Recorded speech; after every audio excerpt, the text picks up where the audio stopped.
Hi, I'm Sharon Smallwood, and together with my good friend and colleague Phil Gordon, we're very pleased to be bringing you the Whitsunday People Video Podcast. Our first 5 podcasts, of which this is one, are connected. They might be 5 very different women, but they're all working towards the same cause, which is our inaugural Team Whitsundays Dancing CEOs, raising funds and awareness for Women's Legal Service Queensland. I do need to let you know that this contains themes around domestic and family violence, and if you or anyone you know is triggered by these themes or needs to speak to a professional, please follow the help links in the podcast description. We do very much hope that you find these women's stories engaging, inspiring, and informative. Welcome to the show. Well, welcome back to the Whitsunday People Video Podcast, where we bring you stories from the people around our brilliant region who make it tick. And today I've got Candice Crossley with me.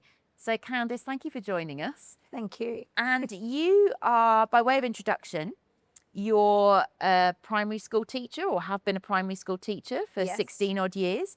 You've been a bar instructor and boxing coach at a women's only fitness centre. Yes, here is Welco. Yeah. Here in the Whitsundays.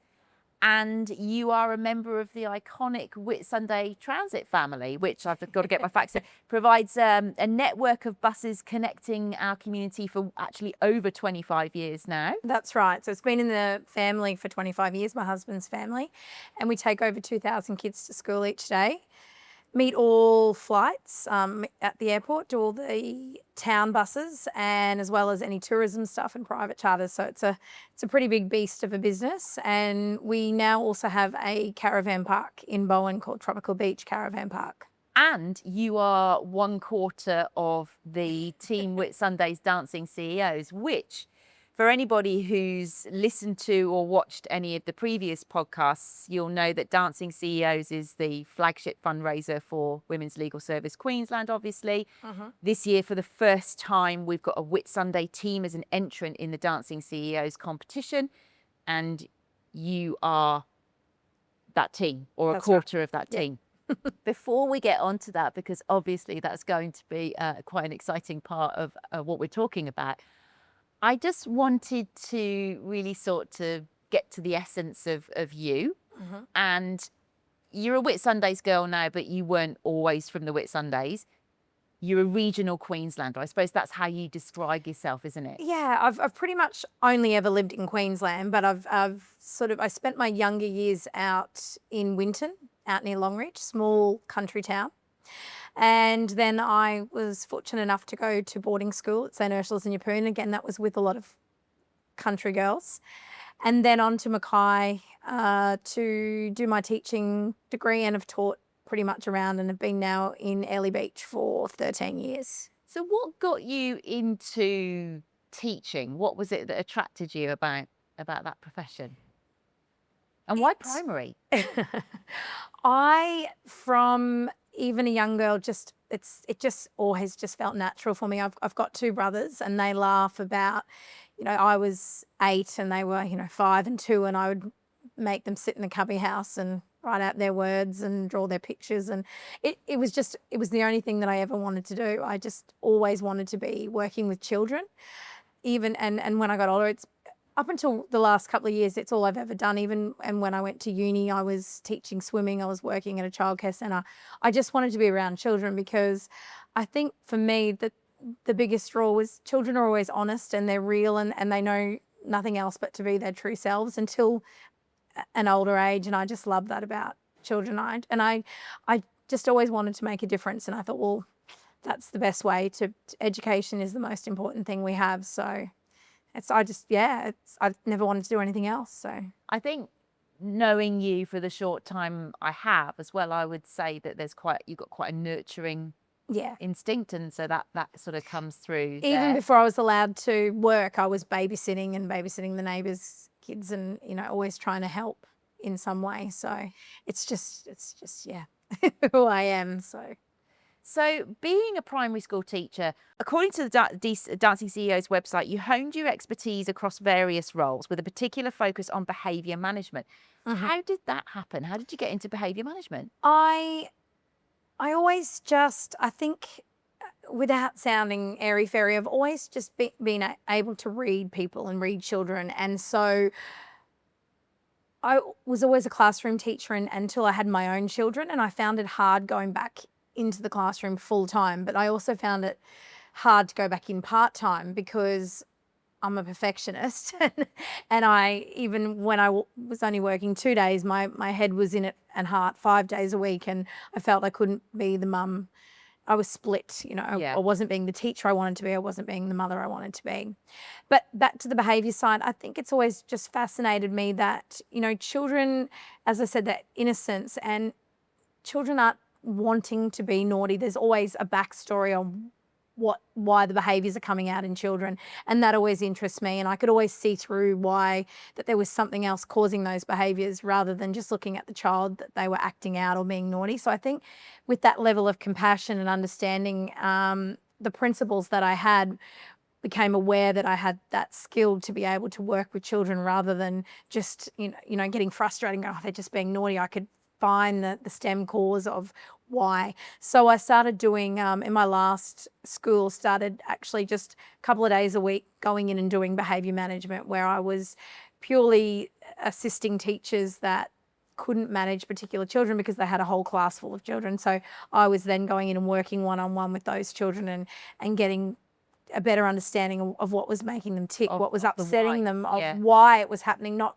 just that the behaviour, it was what was causing the behaviour, how was their brain thinking. And so when classroom teachers, unfortunately, don't always get that luxury of time, it's so busy, you've always got so much to do, that yes, you can understand the children, but in a hectic situation, or when a child's really acting out and you have 28 other children to think about, you can't always put the time into finding the why, or what's really, if the child hasn't had breakfast that morning, if the child, something's happened at home, if something's happening and so in behaviour management role, even though it was exhausting and quite challenging, it was also rewarding in the way that you could take that time to focus on that child and their behaviour and the why of what it was happening.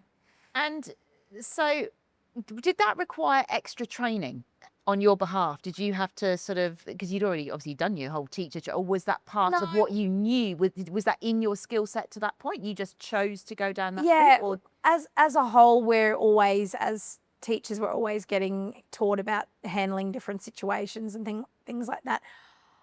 There are definitely further training that is involved with it, but I think my gut instinct and the different things that I've dealt with over the years just came through. It just felt so natural for me that I could just go with it. Yeah. Okay. So then you did end up leaving teaching in the end. What was it? You said that you were split earlier. Did that come to the fore again? Is that what made you decide to leave teaching? I mean, as if primary school, why I leave teaching? Why I stopped? But why I stopped completely. I noticed even in the 16 years that I was a teacher, just the change in behaviour, the change in, I think the percentage. There's a shift of percentage. Meaning, when I first started teaching, there might have been 10-20% of children in your class that came from difficult homes or came from, strong adversity in their life. And I just felt over that time, the shift had almost, outweighed, and the scale had tipped over the other way. And there was so much needs from different children with, behaviour or learning difficulties, or so much coming through that it really just, it became harder and harder to be a teacher. The resources weren't there to support the change, where everything was on funding, everything's just becoming so hard. And I think for me, I always took on emotionally the kids' problems. And so in the end, it was just becoming, I was losing sleep, I was worrying so much about different children, and I just felt exhausted. And sometimes, like a lot of teachers that are feeling it at the moment, I felt burnt out and frustrated that we had become, these problems in society were becoming more and more, and yet we weren't getting the support the schools weren't getting the support, teachers weren't getting the support, and the job was just so hard that often you'd go home at the end of the day and you'd lay there at night and think, I wish I could have done more, but I didn't have the time, I didn't have the resources, I didn't have the support. And you're watching these children go home and thinking, there's only so much I can do. And I imagine that's really heartbreaking when you are watching children who, as you said, they're so innocent and yeah, pure, and that's difficult. And things, I suppose, like I said, when I first started teaching, there was that small percentage, and you'd hear things, and you'd find out about children. Wow. But in the end of my 16 years, things that started to come out, and you'd hear nothing, it's almost like things didn't surprise you anymore, because there's been such a shift in society and a shift in family dynamics, and it really is starting to, become a problem. So, and by this time, you obviously, or during this time, you had your own children. So that's exactly right. You've got 2 boys. And my boys needed me, and I was just coming home even at that stage, I was down to part-time and taking on different contracts and job roles. But some of the behaviours I was putting up with and being treated by children, and it was making me not teach to the way or react to children how I wanted to be. So once upon a time, I had all the patience and the understanding and the compassion. And in the end, because you're so worn out, I felt like I wasn't even able to be my true self of how I wanted to teach. And I was coming home with my own boys just tired and frustrated, and I just couldn't do it anymore. And I always made a promise to myself. I remember I was one of Queensland's youngest teachers. I did my 4-year degree in 3 years. I fast-tracked while everyone did 4 subjects. I did 6, had it. And so I was teaching, just turned 20.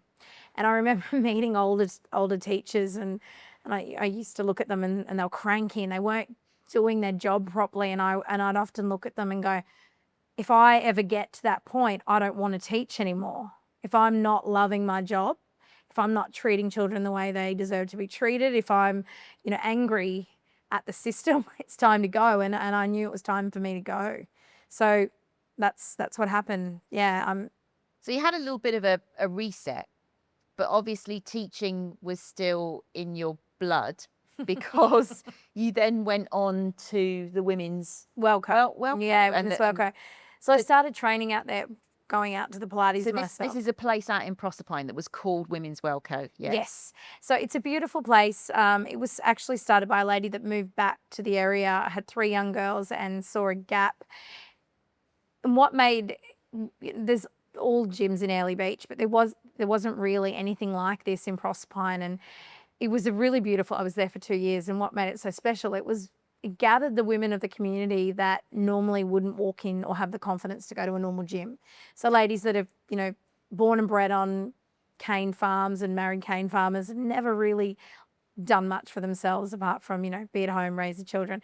So that's what I loved about it. I walked in there, I had an injury, and I just didn't want to be in a normal gym. I was looking for something. I was also, to backtrack a little bit, I was a little bit lost because I felt like I wanted a break, but then I'd sort of lost my purpose, and I had actually just started thinking before I walked in there for myself, I really need to find something that fills my bucket again, because I've had my break, I'm ready to go. I miss giving back or doing something for other people. So I went in there with an injury, and of course I just fell in love with the place, and I ended up in there every day and chatting to all the women and laughing. But you've always been quite into I love fitness and not for so much the appearance side, but for the mental health. I've always needed it for my own mental health, and I've always believed in fitness and being healthy, not to be the Elle Macphersons of the world, but to be, especially as a mum, to be ready for anything, to be able to jump in your swimming togs and slide down the slippery slide with your kids, not be a spectator in your own life, to be fit and strong and confident enough to give everything a go. And so that's how I've always viewed fitness, and I've always encouraged women to do the same. And so I went in there and I started falling in love with the place, and all the women and all the characters, and the mums coming in with the bubs and laying them on the floor. And the owner actually approached me and said, "Do you want a job? The women love you. It's just like you work here anyway. They're always asking you fitness advice and cooking advice and all these things that they look up to you already, and you've got that relationship. And I said, well, I mean, I love fitness, but I've never been a fitness instructor. So she said to me, would you go and do your bar course? We need a bar instructor. And what is bar? Explain to us what bar is. And this is funny in itself, because bar is modelled off ballet. So it's a form of Pilates, but it's using a bar, like a ballet bar, to hold yourself. And it's changing the positioning of your leg, modelled off ballet style. So not just normal squats, but positioning of your toes and coming up onto your toes, and the way you bend your legs and the way you hold your body and the way you move your arms. And so it's all modelled off ballet. And I went home and had a look at that, and I just couldn't stop laughing, because I was never a dancer. I grew up in the country riding motorbikes with all the boys out west, and I'd been to one dance class as an adult, actually only 6 months before that, and I couldn't learn. I can come back to why, but I couldn't learn anything new, and I was, how am I going to become a bar instructor? But I went and I did the course, and I just changed it. I thought, well, we're not in Melbourne and Sydney, we're in Proserpine, and this is what it is. And I realized pretty quick that it actually wasn't about what kind of instructor you were, as in if you had the correct technique. It was how you made the women feel. And I think that's with everything in life. It's not, it's how you make people feel is what makes them return. It's, and especially in a town like Proserpine, they don't care if I'm doing, all these fancy ballet moves in my workout. They more loved that I'd play the music loud and encourage them to sing and encourage them to have a laugh. So I ended up doing that for 2 years. So you basically created your own version of bar. I did, absolutely. It was, all to music and fun, and we'd have 80s and country and all, and we'd just giggle and yahoo and jump around, and it was just so good. And my two most regulars that never missed a class unless they were on holidays, and they'd always let me know 2 weeks prior, was a 70-year-old and a 74-year-old, and they believed they were too young for the seniors class that came on straight after mine, and they'd come in every week and shimmy, and they loved it, and they said it just kept them feeling young. Well, having now done one of your bar classes, I take my hats off to those ladies, because it's quite physical. It is. But the only reason I stopped is because my darling husband decided to go and buy another business, which is the caravan park in Bowen, and it was just hard managing boys. My teaching in the mornings sort of fell on those days, and at the end of the day, I still do have a 10-year-old and a 14-year-old. So it was a bit of a... And the business with Whitsunday Transit. Obviously. And over 80 staff in the bus company and the caravan park, and we also have a holiday rental here in Airlie Beach. So we're quite busy, and it was time. That had filled my bucket for 2 years, and it was just time for the next chapter. I did notice, though, that, again, this is on the Dancing CEO's website. It was talking about the time that you were at the fitness centre. It says a standout achievement during this time was the establishment of a women's running group where you successfully guided participants, many of whom had never run before, to complete their first running event. Yeah. Tell us a little bit about that. That was amazing. So I have dabbled in running. So to paint a picture, I was never athletic as a child, and was never picked for any sporting teams, and always just fumbled along. And but you quickly made the connection between exercise and I did health. Once I hit my late teens and started going, to uni and work, I realized that fitness and being active was, you didn't have to be amazing in everything. You just had to turn up. And that's what I started to do. When I was 18, I started turning up for myself and started pushing myself out of comfort zone. But I just go to gym or gym classes and things like that. And it wasn't until after, it was only about 5 or 6 years ago, my boys, my 10-year-old, he was about 2 or 3. And I thought, do you know what? I've never achieved anything in the sporting world. And my brother, actually, I've got 2 brothers. My middle brother, he was good at every sport, and he's got all the trophies. And so I thought, I might have a go at running.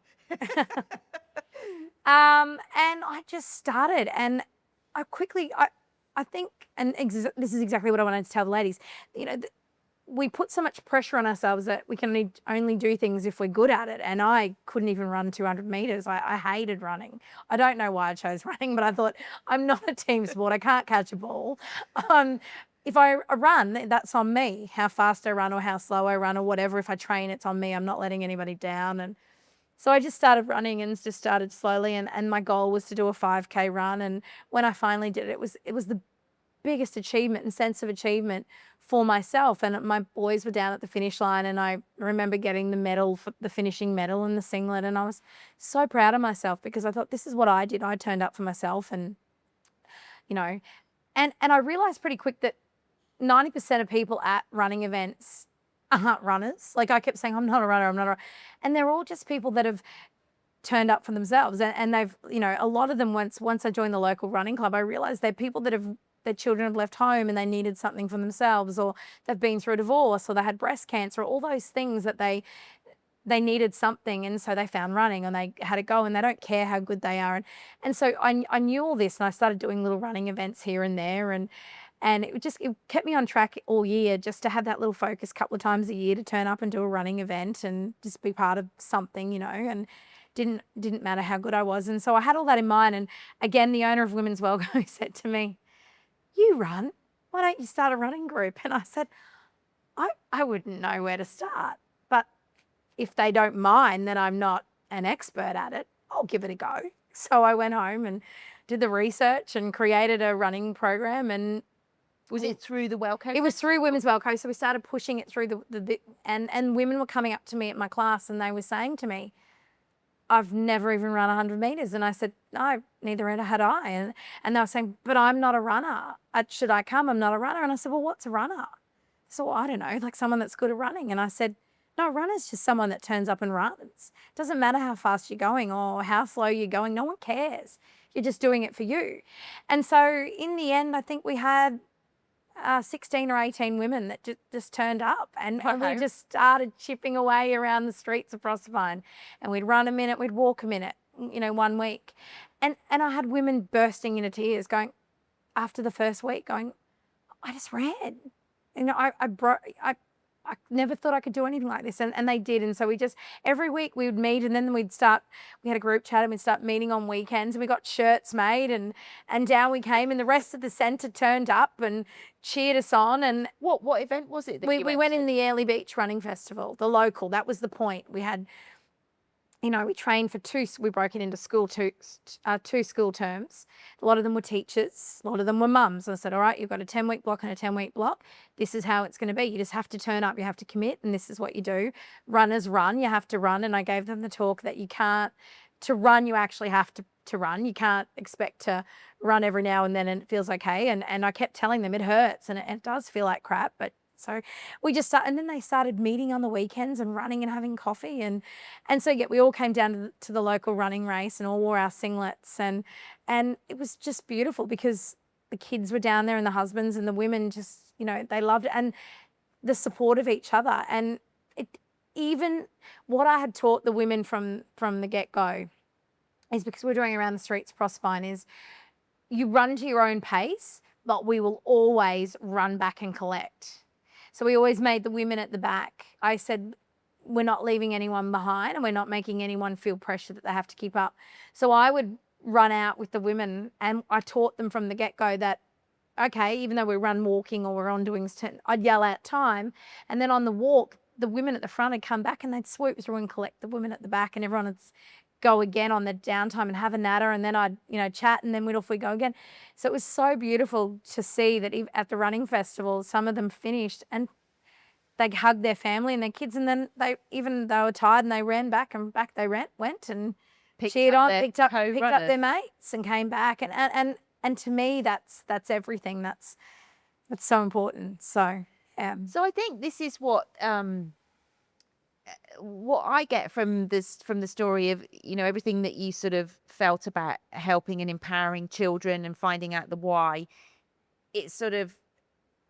It progressed, or maybe was always there to begin with, for women as well. That's right. There's a very strong, you've got a very strong sense of sisterhood. I do, yeah. And empowering women is very important to you. Well, that's it. And that but really, I believe, I was having a think about this, they both go hand in hand, because majority of women that do have children, happy mums raise happy children.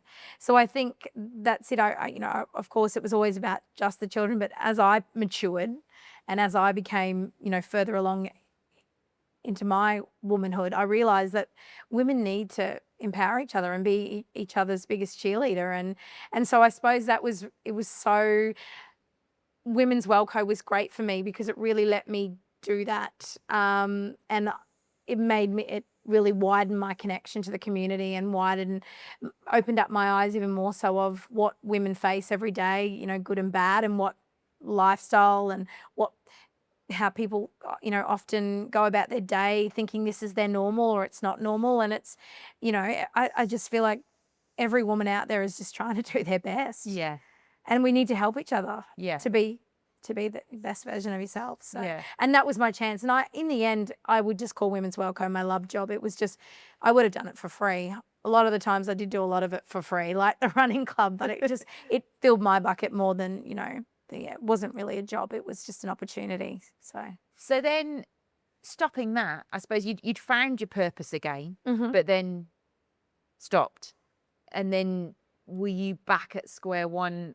Yeah, so I always did the job because we have such busy lifestyles, and Tegan, who started it from the ground up, we always had a deal that she would never work when I worked, because if I needed to go away with Darren or business or step into our businesses, I had that flexibility.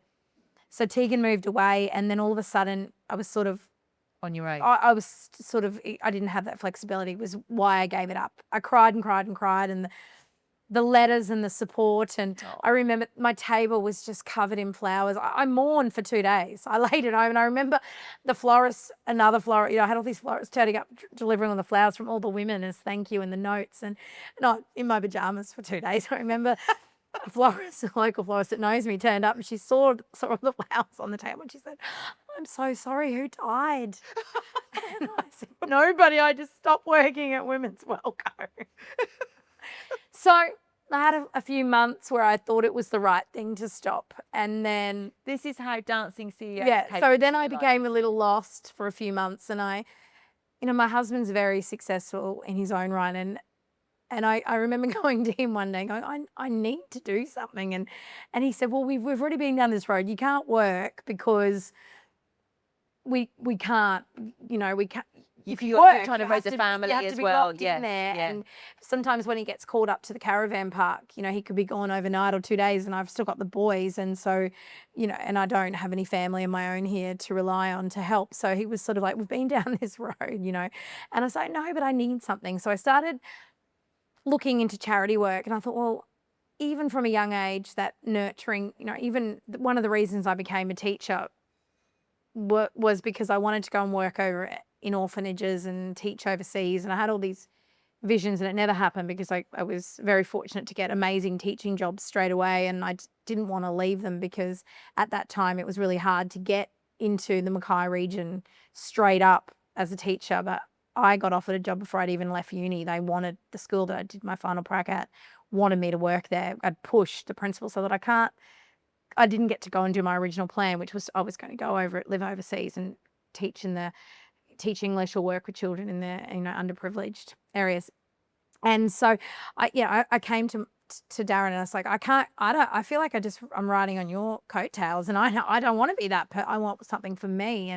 And so I started looking at charity work. And funny enough, so I'd heard of Caitlin because This is Caitlin Collins, yeah, who's been on one of our podcasts before. That's right. Who's our mentor for dancing CEOs. So Kev and I always had a little, joke. He'd met Caitlin, and every time I'd see Kev, he'd always have a laugh with me and say, if I was in at the restaurant or at the white on white party or something, he would say to me, "I can't wait for you to get to know my Caitlin," or my Katie, he'd say, "because you two are both powerhouse women who make things happen, and I think you get along really, really well." And I'd started seeing that she was quite involved with charity work, and I'd only, met her a few times to say hello. And so around that time, I had become extra lost because in the middle of the year, I had 2 suicides in my family within 6 weeks on the same side of the family. And I was really lost. And so I started looking and I started realizing that women in Queensland were becoming one of the highest, quickly becoming the highest number in homelessness. So I started looking down that road and I thought, in my mind, I was like, you know what? My friends are always saying that I empower women and that I love organising things. Like I love, if there's a dinner party, it's my time to shine. I love organising things. I thought maybe I could just organise, this is how I was thinking, one charity event a year, one event, a long lunch or something. And that could be my little project that I could put myself into that's doing something. And I thought in my mind clearly, and I want it to be about helping women. And Fish Divine was closing down, and I always believe the universe. If you put, Keb's restaurant, and I always believe in if you put something out into the universe, you know, it'll find you when you need it. And it was only a couple of weeks before I was actually saying to a girlfriend, I was telling her, I'm going, you know what, I want to start an event. She's going, yes, that'll be you. And I don't really know where to start. I was saying to her, but I'm going to find something. And it was August and I went into, late August, and Fish Divine was closing and I saw Kevin. Caitlin was running around there helping her husband. It was the final day of the restaurant. And I sort of said goodbye to them and I tapped her on the shoulder and I said, hi, Caitlin. We have met a couple of times, but I said, look, I know you're really involved in charity work. Do you think you could please have a coffee with me sometime? I know you're really busy, but now that this is over, do you think you could sort of guide me in the right way, how I could get involved in something with charity work, and I really want to focus on something that helps women and children. And she said, sure. So we swapped phone numbers and she said, look, I'm a little bit busy in the next couple of weeks. And I thought, I was really waiting. Like it instantly picked me up. I remember skipping out of the restaurant saying to Darren, I can't wait. Like, I wonder what I'm going to do. Like just even the thought of it made me feel like I had a purpose again. And sure enough, she messaged me and said, do you want to go for a coffee? And we did. And she said, look, I don't know if you've heard of this Dancing CEOs. And I was very naive. And I said, well, I'm no dancer, but we've spoken to some of the other dancing CEOs in your now team about the fact that dancing CEOs isn't something that was really known about in the Whitsundays. It was a very, and still is, I think, in many ways, quite a Brisbane-centric thing. So I don't think it was your naivety that was a reason that you didn't know about it. No, well, that's right. Something that had really reached our ears particularly. That's exactly right. We hadn't really heard about it in our area and no one before had been involved in it. So she told me about it, showed me some videos. And of course, did you know anything about the charity that it's raising money for, Women's Legal Service Queensland? Had you ever heard of that? No, I hadn't. So that's what was the biggest draw card straight away for me, because I thought, how amazing is that? Because I've always believed that women, you know, are sometimes stuck, and I'd seen it in the years of my teaching. I'd often see firsthand how women, one, didn't have the confidence, but two, didn't have or believe they had the means to make a change in their life or get out of something that, you know, wasn't right for them because they just didn't know where to start. And that I always felt that was the biggest thing I saw in all my years, is people not knowing where to start from. Yeah. And so when she told me about that, that Women's Legal Service Queensland gave free legal service assistance and help women and children, you know, create a new life or get out of the situation they're stuck in, I instantly was so excited. I thought, this is it. This is what I really want to do. And she said to me, you know, you could do it on your own. And I was, no, but that again goes against who I am, because I love being around people. I love the fun of it. I love the camaraderie. And so I thought, I don't really want to do it by myself. And she said, well, maybe you could get a team. And I remember she was a bit like, I said, oh, how many? I was still really naive about, you know, what was involved. And she said, oh, Candice, like 1 if you can, 2 would be great. Just see how you go. I said, I'll get a team. And so I actually went home and sat with my husband, who Darren's been in the area for 25 years. And we sat there that night and I told him I was so excited about it. And I said, so I need to find a team. And him and I just sat there for a couple of hours and he helped me brainstorm women, and we talked about, you know, because Caitlin's advice was don't just go and ask girlfriends, like you need to find women, you know, it's because it is a big, she knew what a big commitment it was. She said, but you need to find women that have the drive and that have the passion and that have the connection to community. And because it's about utilising networks. Absolutely, because you have to really draw on your networks and your connections in the community. And she said, you know, even though every woman would be fabulous, it's you need to find women that are connected through business and or have lived a long time and so in the area. So Darren was brilliant. He helped me come up, and we had this big list, and then he helped me with about 10 people. It was amazing. And so I slept on it. And the reason I came back to the 3 ladies is because I had a personal connection with them through different ways. And there were 3, even though the list I admired all the ladies on, I particularly loved these 3 women for different reasons. And I, for the last couple of years, had a slight connection to them for different reasons. And they were 3 women that I always said, oh, we need to catch up, or I wanted to spend more time with them. And I thought, well, this is the perfect time to spend more time with them. We'll be learning to dance and having a laugh. And so I called them. So tell me about each one of those and what the experience of calling them and asking them. So who was the first person you reached out to? The first person was actually Alice. Harriet. Yes, Harriet, Dr. Alice, because sort of in a roundabout way, but I'd first mentioned it to her. I'd first mentioned it to her because we were out at Alice and I, our paths always crossed through mutual friends.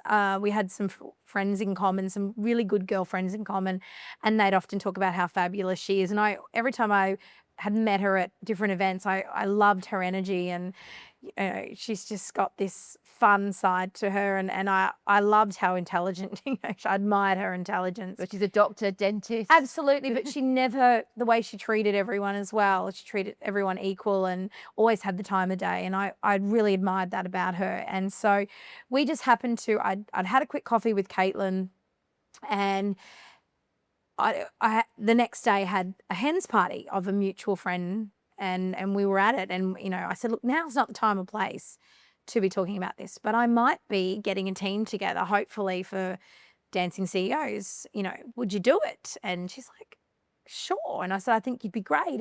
And she, you know, we didn't really go into it too much there. And I said, look, have a think about it. And she said, look, if you can get a team, come back to me then. And later that night we were dancing, you know, we'd had a few wines and we were dancing on the dance floor, we were twirling each other around and we were having a giggle. Anyway, the next day I happened to somehow chip my tooth and she happened to somehow hurt her hip that night. We don't really know. We were having a giggle. I woke up not sure whether it was when the 2 of you were dancing. I think so. And we were giggling the next day and I said, fancy that, dancing with a dentist, and now I've got a chipped tooth. And she, you know, she was joking about dancing with a bar instructor and now she's got a sore hip. And I said, what are we getting ourselves into? And we had a laugh about it. It was a good giggle. Anyway, I said, I'll get back to you when I have a team. And then next was Kate. And Kate Purdy, the yes, CEO of the Coral Sea Marine. That's right. And so Kate and I had met. I actually saw Kate speak when she first started at the Coral Sea Marina as a CEO. My husband and I came along to one of the monthly nights that have everyone in the industry. Mingle. Yeah. And she hopped up and addressed everyone, and I was actually in awe of her. I remember just sitting there going, wow, who is this woman, this powerhouse woman? I actually was a little bit fangirl. Like, I remember driving home with Darren going, that woman is amazing. Like, she is so cool. Well, what was it that struck you just about her her? confidence, but the way she spoke to people, the way she held herself, and she was so knowledgeable but not arrogant. And I loved that about her. I thought she knew her stuff, but she didn't have any arrogance about her. She was worldly, but, you know, also humble. That is exactly it, humble.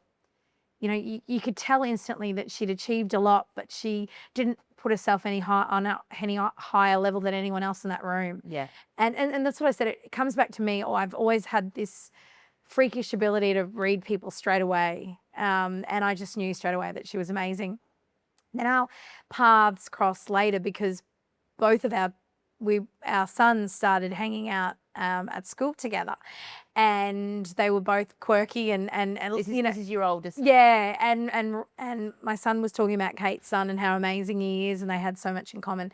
So we sort of crossed paths that way. And the school was actually, interesting enough, was saying to me, these boys would be such good mates. You know, they're so lot in common. So I'm not sure how we first swapped phone numbers, but we just started becoming mum friends. And I actually learnt again even more how, you know, funny. There's serious side of Kate and work, and she has to be in her job role, but deep down underneath, I got to see a really funny side. So she's actually really funny and really caring and really kind. And I'd often ring her for my mum concerns or find out about an assignment, and I always got off the phone after speaking to her feeling better about myself. And as a mum, you know, we doubt ourselves, and she'd always make me feel good and always make me feel like I was on the right path. And I just saw such a kind side of her. So I got to see both sides, that she's a powerhouse, but she's also this kind, beautiful, Incredibly human. Oh, so human and so open-minded. And so I rang and asked Kate, and I thought she'd say no because she's so busy. And funny, even as she was answering me, I thought she was saying no. I sort of prepared myself because she said to me, you know, she let me do my spiel. I did the spiel of we'll have to do this, and the launch is actually in 2 weeks, because we were late to the party. You know, the launch was the start of October, and by the time we'd sort of got into gear, it was the middle of September. So I was only giving them 2 weeks notice to say, hey, we're going to do this. Hop on a plane to But Brisbane. you also, there's a catch. You need to be in Brisbane on this date. And so I said that to her, and as I gave her the spiel of what it's for and how amazing it's going to be, but, you know, you'll have to commit to dancing and fundraising, and it is a big ask, but, you know, I really think you'd be great for it, and had my whole sales pitch. And even when she answered, she said, so what I'm going to have to say is, and I'm going, yep, you're going to say no. And she said, what I'm going to have to say is yes. And I was like, oh what? Wow. And she just sort of, you know, basically said that it was the right time in her life. And I'd come at her. She'd already made the decision that she was going to make some changes, and she wanted to do something a little bit more for herself. And when I had said the date, it was fascinating because she was actually going to be flying back through Brisbane on that date. And she said, well, you know, she's normally so busy and so booked in advance, but the fact that it had lined up, she's like, you know, that's even a sign. So she said yes. And so I called her first. I'd already had Alice in the back, you know, but I thought I'll come back to Alice. Yeah. Then I called Jules. Julie Telford from Julie Telford. And I've known, same thing with Jules. Jules is a pretty known figure in the Whitsunday. She's a mover and shaker, and I've always admired Jules, and I'd been to many tourism award nights and listened to her story when she accepted awards. And I loved the fact that Jules and her husband Ash had worked for everything they had, and you know, I love that. I think that's growing up in a country town as well. And I always loved the people that have started something from scratch and grinded, worked hard for it. And I knew that about Jules. She's a real homegrown success story. Absolutely. And I love that about her. But she's also fun and funny and kind. But the other thing I always liked about Jules is she is a straight shooter. And I like that too, because again, I think that comes from the country, because in the country growing up, you say what you mean, you say what you think. And I could tell that about Jules. You know, there was no... Well, I suppose Hull in England, that's country England. Yeah.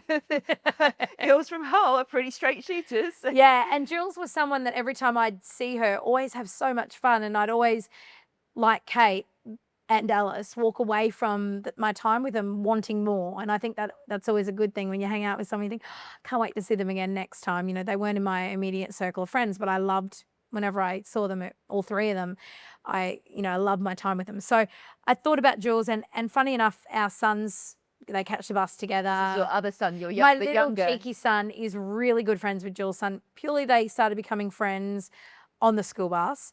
Then they started racing go-karts together, and now they have started a mowing business together called Mow Bros. So they had all these little connections, and funny enough, she only lives one street over. And we'd been trying for years, even though we only live one street apart, to have a wine or have a catch up. But Jules, her lifestyle, she's so Pretty full on. busy and full, and then mine is too. And so we could never actually make it happen, and we'd always, catch up, cancel our catch ups or whatever. And I remember calling Jules and sort of saying the same thing, and she was almost a no. She said, Candice, I am so busy. And I said, I know you are. I know you're a long shot, but I know you make things happen. And I know that if this is going to be successful for the first time out of Brisbane, I really need women on my team that are going to make things happen, and I need you. And she said, she was really umming and ahhing. And she said, well, when's it starting? Like, she was quite, standoffish about it. And I told her the date. And Jules had lost her mum a year before. And I was lucky enough to meet her mum, and her mum was fabulous. And I knew that Jules and her mum were so close, and I knew that she'd been hurting a lot. And I'd reached out a few times just to check in, but hadn't really seen her, which normally you see Jules around, but I think because she'd really, pulled back into herself. And I said, look, we have to be, I need to know now, I was sort of putting pressure on it, because we need to sign up and we need to be in Brisbane on the 2nd of October. Or the 1st, I think, for the launch. Yeah. And she said, I just got goosebumps. I'm going to have to say yes. And I went, oh, what's the change of heart? And she said, well, that's the 1 year of my mum passing away. And she said, I need a purpose, and I need to do something. And she said, I'm going to do this for honour of my mum. And she said, and I think this is the sign. My mum's telling me to do this for women and to get out there. So that fell into place as well. And she said, all right, let's do it. So all of a sudden you had the Well, then I called Alice and said, hey, Alice, remember you said that if I got a team, would you do it? And Alice was like, yeah, you know what? Alice has 4 girls and runs several businesses herself and is a very popular dentist. Everybody wants to see Dr. Alice, and girls at boarding school, and she has a young one. And she said, if you would have asked me this a year ago, the answer would have been no, but her youngest was going to prep, her oldest was going to uni, her 2 middle girls were off to boarding school, and she just said, yeah, this is my year and I want to do something that makes a difference, and thank you for asking me, let's do it. So we, within 2 weeks, had booked our flights, booked our accommodation, and down we go to Brisbane. And we giggled the whole way, and we sort of half giggled we giggled while we're down there. And I said to the girls, we saw all the big personalities, and, some of them quite known in TV, on TV. And it started off with 10 teams, didn't it, I think? Yeah, we're down to 8, but yeah. But there are people like, so I think Liz Cantor, she's on One T, she's the Channel 7. Yeah, there's some big personalities and some well-known personalities. Yeah, Sally Ding. Yeah, who's, retired cricketer, is also on TV. Sally Pearson, the Olympic medal winner. Even down to there's Bruno that makes suits for celebrities. And so there was all these big personalities, and then there was Team Whitsundays, and I'm laughing at the girls going, we're like the cool runnings of the team where we didn't know what we were getting into. And because we were here, we hadn't really had quite an understanding of how big this had become in Brisbane and the Gold Coast area, and how much of a privilege, and how, of this, and well-known dancing CEOs, because to us we just, it was all quite new to us, so we didn't really understand how huge it was. You were entering a machine. Absolutely, yeah. And how big it was. So we were down there giggling, having our photo shoot and looking around the room and going, what are we doing here? And we had to bring a prop of what we'd, something that represented us. And I had a book, a Dr. Zeus book, in my photo shoot, because I was a teacher, because, even though I'm representing Whitsunday Transit, I wanted it to be about me as well. I didn't want to, again, be riding on my husband's tailcoats. I wanted to be down there. So here I am holding out my book, and then, there's Olympic medals and all these sort of things. And Alice has got a toothbrush. Alice has got a toothbrush, and Jules has a painting of someone who gifted them, but you can't even really tell what's going on. It's personable. The boats, but no one else. It just looks like red blobs. It's like a child's painting, isn't it? It's quite unique, and I think Kate had a scarf or something. So we just looked with the coral vein. That's right. Scarf. And here we are in our photo shoot. But we had a ball, and it really, from the get-go, it really just made us so tight and so close. And Well, your teammates, I'm not sure whether any have said this to me in the previous podcast, but they've certainly said it to me. They may have done. They certainly said it to me privately. You've been described as the glue that binds everyone together, and so you didn't just put the team together. You are, and I see it from watching the four of you interact. And you certainly are. I mean, how do you feel about that? Oh, I think it's just because I know I keep coming back to, I can see what people need at that time. And I think that's it. But I just think we're just so unique. All four of us are so different. But we all have the same morals and the same, goals. But I think we're just such different people. But I've often been described by friends that have been in my life for a long time that I'm a bit of a chameleon. I can sort of mold into. Caitlin used that word, the team with Sunday's mentor. She used that word about herself Yeah. this morning. So. And I think I can be, what people need or see. So I think that's it. And I'm not afraid of being affectionate. Yeah. So I think that's it. I think I'm not afraid to give everyone a hug or tell them, my brothers call me a woo girl because I'm such a woo, we got this, yay. Even if I'm dying inside myself. But I think that's just it. I think but I think everyone's just so unique, and I look at the girls and I think there's just such an admiration we all have for each other, and we recognize each other's strengths. I look at Kate and Alice, and the way they think, is different to the way Jules and I think. But then Jules and I think so differently again, and it's so good to have such different perspectives. Diversity. And such differences. But at the end of the day, we really have each other's back, and I think that's what's great. And we're understanding. And when one of us, in our group chat say, look, I just can't do this today, we're all like, that's no worries, because I think we all right from the start, and I keep saying to the girls, we are mums, and we have husbands, and we have businesses, and we have life, and we have friends, and we have things. And I keep saying to the girls, we all can't be perfect, and we all can't do everything at the same time, but we just have to help each other pick up the slack when we can, or be understanding of each other when we can't be everything. And I think we're doing that pretty well. So as much as there's this, again, a sisterhood, there's the fun involved. Obviously, you realized what a machine you'd walked into with Dancing CEOs, and then you've started to learn a lot more about Women's Legal Service Queensland, the actual cause, what it is you're fundraising for. How has that been for you? How much of an eye-opener has that been for you? And what have you learned, and what are your thoughts about what you're fundraising for now? I think out of everyone, I've probably always had a bit more of an insight of what is going on in community because of my years of teaching. And I suppose I've probably more been aware of the problems rather than the solution or what help is out there. I wish I'd known more about Women's Legal Service Queensland when I was teaching. I wish that I had that understanding and could have, in hindsight, provided more women or more friends or more people along my journey in life, because they have been going for 41 years and what they do is so amazing. I wish I'd known that. So two parts that I've always been aware of what is going on, and I've often seen things that are happening in different communities and different people, and had that awareness that we do have a bubbling problem in society. So that doesn't shock me. The statistics are starting to shock me. I didn't realize to what extent and how much, it's happening and more happening. I mean, that part's of a shock.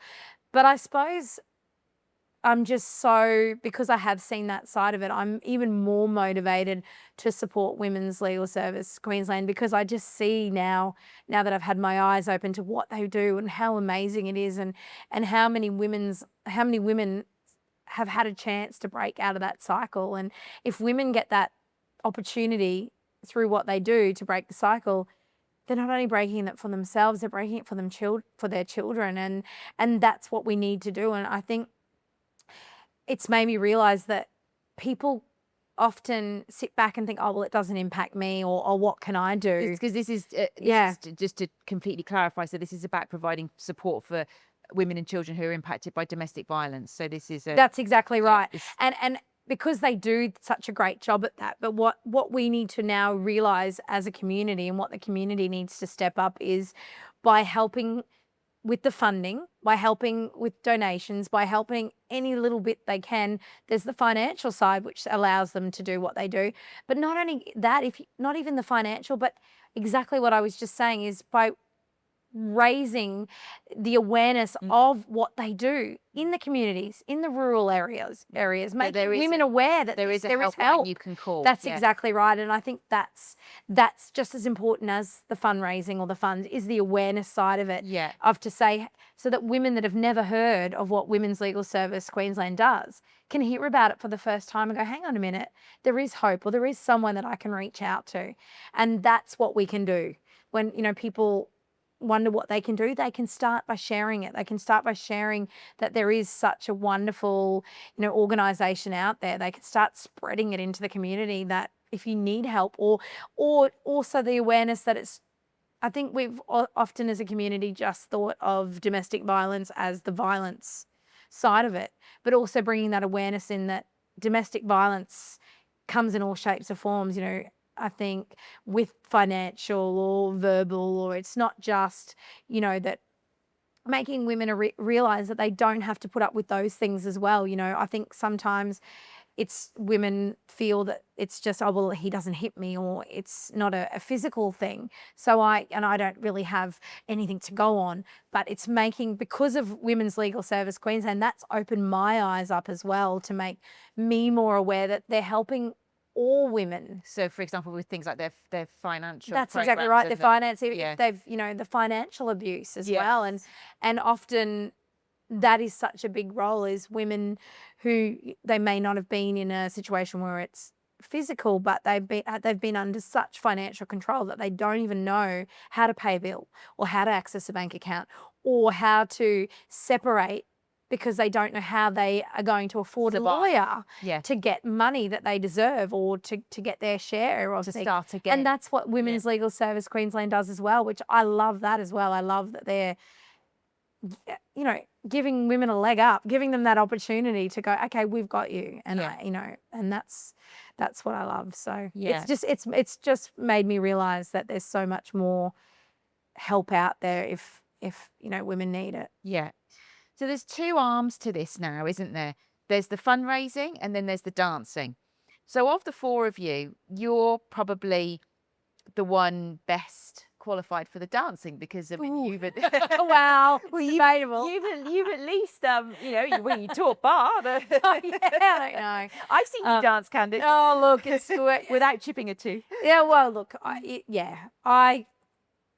think I'm probably, to be fair, I'm probably not a better dancer. I'm probably just a bit more aware of my body and movement, to be honest. I'm used to stepping out of my comfort zone now, but working at Women's World Code did that for me, and going in running events and stuff like that. So I think it's just more for me. I'm just a bit more of aware and a bit more confident and doing different things with my body. But the other girls are really putting in the work and definitely catching up. So you're working with a choreographer, aren't you, from Mad Dance House in Brisbane, who's choreographing a dance that you're all learning and madly practicing every single week. You're getting together every Tuesday morning, aren't you? And putting through your paces and practicing at home alone and all that sort of stuff. And then you've got Shay from Proserpine, who's we had our first lesson with her today, and it was a hoot. It was hilarious. She definitely is going to pull us in the line.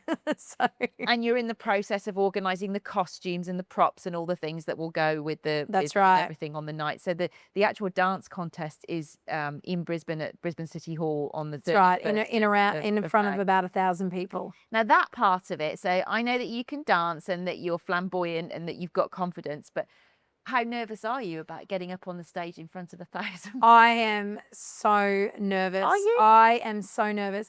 I think I'm I'm thinking about, so I never did dancing, but in high school, I think it was about year 8 or year 9, I decided I'd sign up for the dance troupe after, living in the country. I moved away to boarding school, and there was an opportunity. It was just through drama. Oh, I'll give this a go.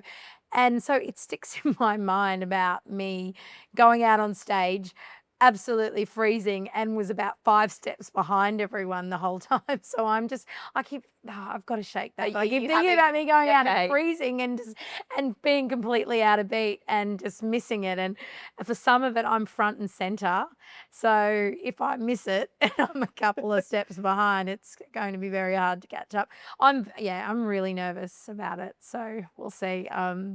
Yeah. So I suppose the fundraising I'm a perfectionist too, though, so I want it to be perfect. And but the fundraising, I suppose, is almost a bit of a distraction.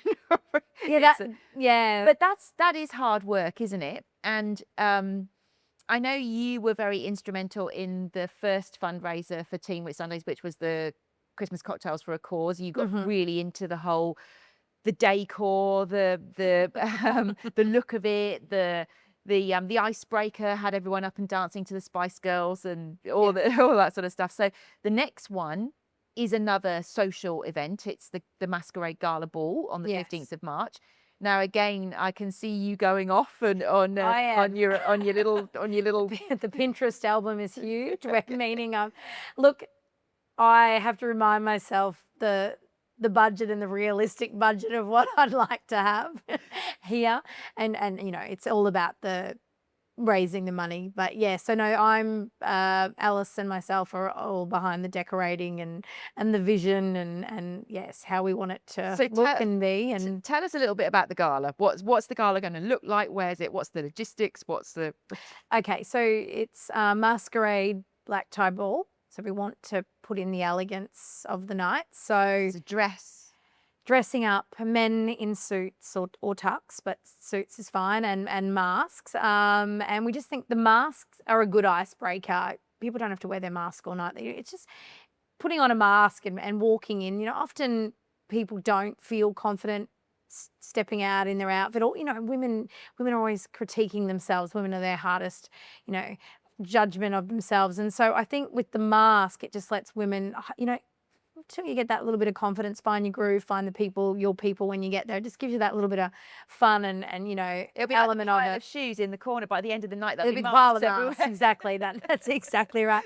So it's on arrival. There will be seafood. It's at the Shoot Harbour Terminal. Yeah, we're running all the buses from all the major bus stops from Proserpine to Ellie Beach to help everyone get there and home. Yeah, and home safely. And then it'll be arrival, be straight up out onto the veranda. We have Fishy that have come on as a major sponsor. So all seafood canapes to start. We have a muso and acoustic music to start. And so it'll be the mingling and the cocktails and the icebreaker. Then walking inside, and the tables should be done fabulously. All in black and gold is the theme. So we'll have it all set up, and then it'll be a sit-down meal, band, lots of dancing, lots of fun, auction prizes, really good auction prizes. So the community have really gotten behind us with the auction prizes. So the auction prizes, and then dancing and a photo wall and lots of fun. Everyone can swap their masks, and be lots of fun, and then home we go. So that's next cab off the rank for fundraising, and then literally 2 weeks after that on the 30th of March? Yes, Sunday the 30th of March. Walk. So basically when we sat down and we wanted to do our fundraising, because we want really the community behind us, the community along the way, part of the journey, we tried to think of our main 3 fundraising events to cater for everyone. So our first was just our ladies' lunch, so only ladies.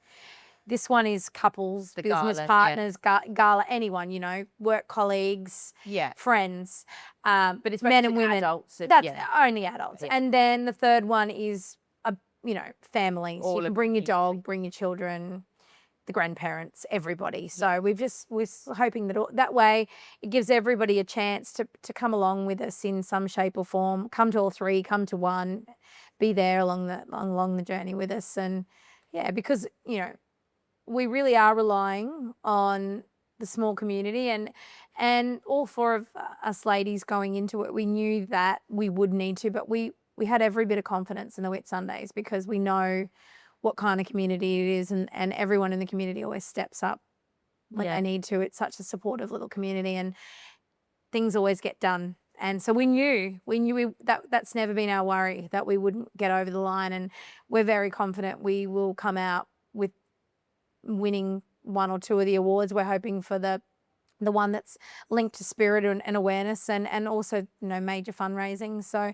it's funny because we've all got out of us four girls, we've all got in our mind which one we like to win. But of course, Julie Telford's used to winning everything, so she just wants to win all five. But we're trying to explain to her that they probably won't give us all five, because it's about share it out, share the love. And everyone's worked hard, but she'll be devastated. She will have to She's hold her very hand. competitive. She's very she means business. So oh, look, well, it's been lovely chatting to you about the whole initiative, and it's such a great story about how you've really, I mean, I know that Caitlin was instrumental in bringing the whole Dancing CEOs and Women's Legal Service Queensland brands to the Whitsundays. But if it wasn't for you needing that purpose and forming that team, we wouldn't be sitting where we are. Today, and we're also, and I'd just like to say, we are very thankful for Caitlin. I think the opportunity to have her as our mentor is, we're just so lucky. I don't to work with someone that you respect and admire, and she's just fun and real, and she's really guiding us, and she's giving it her all, and we're just so lucky, and we're very lucky to have the team, and you as part of our team as well. We're just so lucky to have the six of us, and that's what we're saying. We have the six of us. It's a team, and we're all doing the best we can, and we're very lucky to have you. I think we're the only team so far that has their own Facebook page. So thanks to you and everything you do, and little because side of you, hustle there, just running a Facebook page. Yeah, I know, and we're so thankful to you and Caitlin as well. So we're very lucky that we've got the six of us and coming along this journey together. So well, it's going to be very exciting to see where it all ends up, and I have no doubt that come May 31st, there's going to be a lot of people in the Whitsundays stuck to their computers watching. There really is. What is going on the That's stage? The question I keep getting is, and how can we watch this? We'll find a way. Yeah. So I don't know. Well, we'll work it out. Live stream it. Thank you so much, Candice. Thank you. Thanks. Well, thank you very much for sitting through one of our very first Whitsunday People video podcasts. We really hope that what you listened to or watched meant something to you. We think these women connected to Team Whitsunday's Dancing CEOs and Women's Legal Service Queensland have an amazing story to tell, each of them. And we really hope that that came across and that you felt that too. I would like to reiterate that if you or anyone you know is experiencing domestic or family violence, or if there was anything that you found unsettling about anything that was discussed, then please do follow the helpline links in this podcast description. I'd also like to point out that because this is a fledgling podcast, we don't have a huge following yet. We are doing this for love. We're not doing it as a moneymaker at this stage. We're actually helping these ladies out. How you can help to get this message out more and thereby hopefully help them raise more money is by liking it, by sharing it, by subscribing, by doing all of those things that help just build a movement and spread the word. So we hope that we can carry on doing this and bringing you more content like this. Thank you.